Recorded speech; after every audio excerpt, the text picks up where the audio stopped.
ይህንን ታውቃላችሁ? አንዳንድ በየቀኑ የምናደርጋቸው ልማዶች አይምሯችሁን እየጎዱት እንደሆነ። እነዚህ እንዳደገኛ የማናያቸው የቀን በቀን ልማዶች ሲሆኑ ነገር ግን ጊዜ ባለፈ ቁጥር የማሰብ ችሎታችሁ ላይ ብዙ መዘዝ ይዘው የሚመጡ ናቸው። እስኪ አስቡት፣ በጥራት ማሰብ አለመቻል ወይም በየጊዜው ነገሮችን መርሳት። እነዚህ ልማዶች ይህንን ችግር እያፋጠኑት ነው። ስለዚህ እነዚህ ልማዶች ቀድሞ መገንዘብ አይምሯችሁ የሚጎዳበትን እድል በትልቁ ይቀንሳል። ለዛም ቀጥታ የእነዚህም በጊዜ ሂደት ለአይምሮ ጠንቅ የሆኑ 5 ልማዶች ምንነት እንመልከት።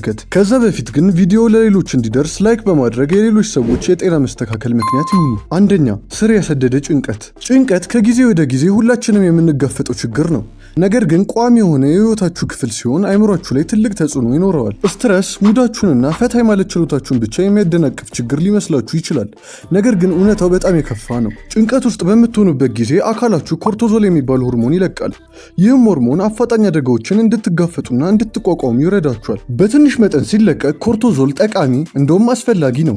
ነገር ግን ጭንቀታችሁ ልምድ ሲሆን የኮርቲዞል መጠናችሁ ለረጅም ቀናት ከፍ ብሎ ይቆያል። ትክክለኛውም ችግር ያኔ ነው የሚጀምረው። ኮርቲዞል ለረጅም ጊዜ ከፍ ብሎ ሲቆይ ለአይምሯችሁ መርዛማ ይሆናል። የዚህንም ተጽዕኖ መጀመሪያ የሚቀምሰው የአይምሮ ክፍላችሁ ሂፖካምፓስ ይባላል። ለመማርና ለማስታወስ ችሎታችሁ ተጠያቂ ነው። በጊዜ ሂደት ግን ከፍተኛ የኮርቲዞል መጠን ሂፖካምፓሳችሁን እንዲጠብ በማድረግ አዲስ መረጃ ማስቀመጥና የፈለግነውን ነገር ማስታወስ ከባድ ያደርግብናል። አዲስ ነገሮችን መማር እየከበዳችሁ እንደሆነ ወይም ትውስታችሁ እየደበዘዘ እንዳለ አስተውላችሁ ሊሆን ይችላል። ይህ የማርጀት ምልክት አይደለም። ስር የሰደደ የጭንቀት መጠን በትክክል የአይምሯችሁን ቅርጽ እየቀየረው ነው። ግን እዚህ ጋር ብቻ አያበቃም። ጭንቀት ስሜታችሁን መቆጣጠርና ምክንያታዊ ውሳኔዎችን መወሰንንም ከባድ ያደርገዋል። ኮርቲዞል አይምሯችሁን ሲያጥለቀልቀው የማተኮርና ችግሮችን የመፍታት ችሎታችሁንም አፌክት ያደርገዋል። በዚህም ራሳችሁን ተነጫናጭና በትልቅ በትንሹ እያማረራችሁ ልታገኙት ትችላላችሁ። በጊዜ ሂደትም ነገሩ ተባብሶ ወደ ሲሪየስ አይምሮ ችግር ሊያመራ ይችላል። ስለዚህ ራሳችሁን ሁልጊዜ ጭንቀት ውስጥ ካገኛችሁት ነገሩ ሳይባባስ በጊዜ ቴክር ብታደርጉት ይሻላችኋል። ሁለተኛ፣ እንቅልፍ ማጣት። በቂ ኳሊቲ ያለው እንቅልፍ ካላገኛችሁ አይምሯችሁ የሚያርፍበት በቂ ጊዜ አያገኝም ማለት ነው። ቀኑን ሙሉ ስትሰበስቡት የነበረው መረጃ ፕሮሰስ ተደርጎ ወደ ሎንግ ተርም ሜሞሪ የሚገባው በዚህ ሰዓት ነው። እንደዚህ አድርጋችሁ አስቡት። ኮምፒውተር ስትጠቀሙ በየጊዜው የምታጨናንቁት ከሆነና ነገር ግን ሪቡት እንዲያደርግ ጊዜ የማትሰጡት ከሆነ ላግ ማድረግ ይጀምራል። ከባሰም ሊቃጠልና ከጥቅም ውጭ ሊሆን ይችላል። ባጭሩ ስንመለከተው እንቅልፍ ማጣት አይምሯችሁ ልክ እንደማተኮርና ውሳኔ መስጠት ያሉ ቀላል ስራዎች ማከናወን እንዲከብደው ያደርጋል። ነገሮችን እየዘነጋችሁ አተኩሮ ለመቆየት እየተጣጣራችሁ ወይም ሌላ ጊዜ የማትሰሯቸውን ስህተቶች እየሰራችሁ ራሳችሁን ልታገኙ ትችላላችሁ። እናም እነዚህ እንቅልፍ የለሽ ምሽቶች እየተደራረቡ ሲመጡ ጥሩ ፍርድ የመስጠት ችሎታችሁ ይላሽቃል። አያችሁ፣ እንቅልፍ ማጣት በሎጂክ እንድታስቡ የሚያደርጋችሁን ፕሪፍሮንታል ኮርቴክስ የተባለውን የአእምሯችሁን ክፍል እንዲቀረዝዝ ያደርገዋል። ይህም ወደ ስሜታዊ ባህሪዎችና ወደ መጥፎ ውሳኔ አሰጣጥ ያመራናል። ይህ ደግሞ በእውነተኛ ዋጋ ያስከፍለናል። ግን የበለጠ አስፈሪ የሚያደርገው እዚህ ጋር ነው። እንቅልፍ ማጣታችሁ በጨመረና ጊዜ በደንብ እየሄደ በመጣ ቁጥር ልክ እንደ አልዛይመርና አርትራይተስ ላሉ ሲሪየስ የነርቭ በሽታዎች የመጋለጥ እድላችሁ ይጨምራል። ምንም እንኳን እናንተ በ4 እና 5 ሰዓት እንቅልፍ በሰላም መኖር የምትችሉ ቢመስላችሁም አይምሯችሁ ግን ትልቅ የሚባል ዋጋ እየከፈለበት ነው። ስለዚህ ዛሬ ነገ ሳትሉ ጊዜው ሳይረፍድ በአግባቡ የእንቅልፍ ሰዓታችሁን አስተካክሉ። ሌላኛው ቅድሚያ እንድትሰጡት የምፈልገው ነገር ለሰውነታችሁ የተመጣጠነ ምግብ መስጠት ነው። የምትመገቡት ነገር በጥሩም ይሁን በመጥፎ ሰውነታችሁን አፌክት እንደሚያደርገው የሚታወቅ ነገር ነው። ግን የአይምሯችሁም ጤንነት ላይ ቀጥተኛ ኢምፓክት እንዳለው ታውቃላችሁ? ምግባችሁ በስኳር በፕሮሰስድ ምግቦችና ጤናማ ባልሆኑ ቅባቶች የተሞላ ከሆነ አይምሯችሁ በአግባቡ ለመስራት የሚያስፈልጉትን ንጥረ ነገሮች እያሳጣችሁት ነው። ችግሩ ደግሞ እነዚህ ፕሮሰስ የተደረጉ ምግቦችና ስኳሮች የአይምሯችሁን ጤንነት የሚደግፉ ንጥረ ነገሮች ሳይኖሯቸው ኃይል ብቻ በመስጠት አይምሯችሁ በባዶ እንዲነቃ ያደርጉታል።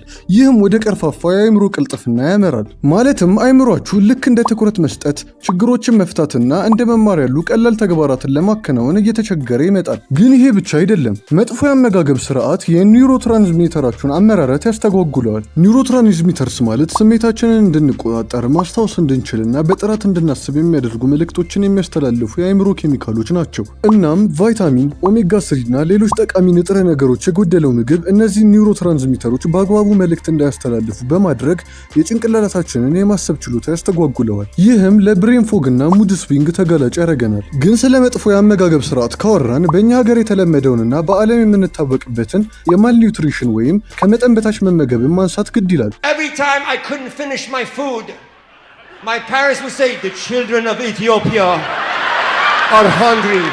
You better finish your plate."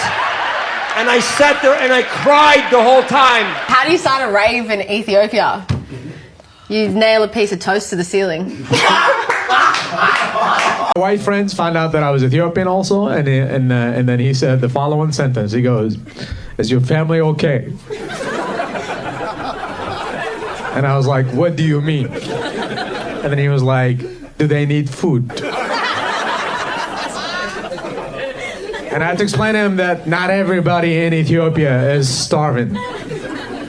እንደምትመለከቱት ይህ ጉዳይ በዓለም የምንታወቅበትና ብዙ ኢትዮጵያውያን የምንቸገርበት ነገር ነው። እንደምናውቀው ከመጠን በታች መብላት አካላችን ላይ ትልቅ ጫና የሚያሳድርና አንዳንዴም የማይመለስ ከፍተኛ ጉዳት በህዋሶቻችን ላይ የሚያመጣ አደገኛ ልምድ ነው። ከነዚህ ህዋሶች አንዱ ደግሞ አንጎላችን ነው። ከምንመገበው ቀናዊ ኮታ 20%ን አንጎላችን ነው የሚወስደው። እናም የተደጋገመ ከመጠን ያነሰ የአመጋገብ ስርዓት ብሬን አትሮፊ ለተባለ ችግር ይዳርገናል። ይህም አይምሯችሁ የሚያስፈልገውን የኃይል መጠን ማግኘት ሲያቆም ራሱን መመገብ ይጀምራል። ይህም የአንጎላችሁን መጠንና ክብደት እንዲጠብና እንዲቀጭጭ ያደርገዋል። ምን እሱ ብቻ ይህንን ልማድ ካበዛችሁትና በጣም ከደጋገማችሁት ባህሪያችሁንና አስተሳሰባችሁን ሳይቀር ይቀይረዋል። በዚህ ችግር ተጠቂ የሆኑ ሰዎች ንዴታም፣ ደረቅና የአስተሳሰብ ዝግመት ዴቨሎፕ እንደሚያደርጉ ጥናቶች ያሳያል። ይህም በሀገር አቀፍ የአይኪው ውጤታችን በግልጽ ይታያል። ስለዚህ ነገሮች ሳይባባሱና ለመመለስ አዳጋች ሳይሆኑ የአመጋገብ ስርዓታችሁን አስተካክሉ። ሌላኛውና ሳይታወቃችሁ አይምሯችሁን እየጎዳ ያለ ልማድ ፍቃዳዊ መገለል ነው። አሁን ባለንበት የቴክኖሎጂ ዘመን ከሰዎች ጋር መገናኘት ከመቼውም በላይ ቀላል ነው። ምንም እንኳን በእውነት ባንገናኝ።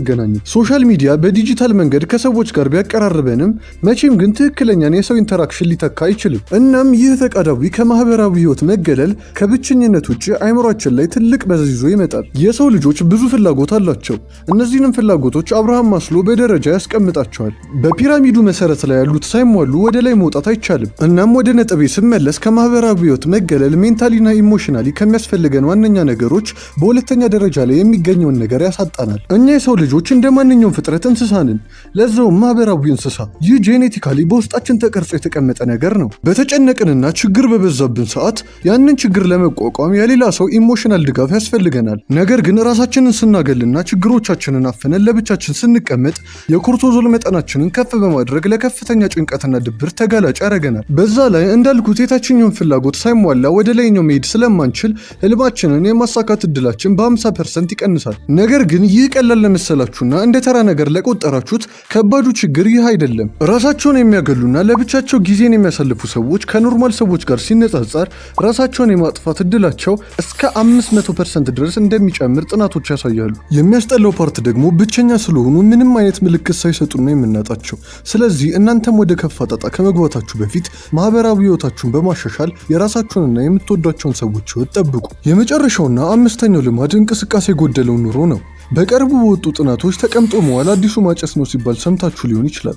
ወደ አእምሯችን ጤንነት ስናመጣው ይህ ወሬ በሚያስፈራ መልኩ እውነት ነው። ተቀምጦ መዋል በአካላችሁ ላይ ብቻ አይደለም ጫና የሚያመጣው፣ በዝምታ ከምትጠብቁት በላይ አእምሯችሁ ላይ ትልቅ እንቅፋት ይጥላል። አያችሁ፣ እንቅስቃሴ ብሬን ፕላስቲሲቲ ለሚባል ነገር ትልቅ ሚና አለው። ብሬን ፕላስቲሲቲ ወይም ኒውሮፕላስቲሲቲ የአእምሯችሁ የተለየ ተሰጥኦ ሲሆን ከውድቀታችሁ ከልምዶቻችሁና ከጉዳቶቻችሁ በመነሳት በፍጥነት ነገሮችን እንድትረዱ እንድታድጉና እንድትላመዱ የሚያደርጋችሁ የአእምሯችሁ ችሎታ ነው። የማንንቀሳቀስና ተቀምጠን የምናሳልፍ ከሆነ አእምሯችን ፍሌክሲቢሊቲውን ያጣል፣ ራሱንም መጠገን ያቆማል። ማለትም ለአዲስ መሰናክሎች ራሱን ማዘጋጀት አይችልም። ከጉዳቶችም በቶሎ አያገግምም። ልክ ለረጅም ዓመት ሳይነዳ ተቀምጦ ያለ መኪና ልታስነሱ ስትሉ እንደሚያስቸግረው። በዛ ላይ ሳትንቀሳቀሱ ስትቀሩ ወደ አእምሯችሁ የሚሄደውን የደም መጠን ይቀንሳል። ይህም አእምሯችሁ ቀስ እያለ የማሰብ ችሎታውን እንዲያሻቅብ ያደርጋል። በረጅሙ ርቀት እንደ መርሳት ችግርና ደሜንሻ ላሉ ችግሮች ተጋላጭ ያደርገናል። ስትንቀሳቀሱና ስፖርት ስትሰሩ የአእምሯችሁ ጤንነት ከመጠበቃችሁ ባሻገር አካላችሁ እንደ ኤንዶርፊንና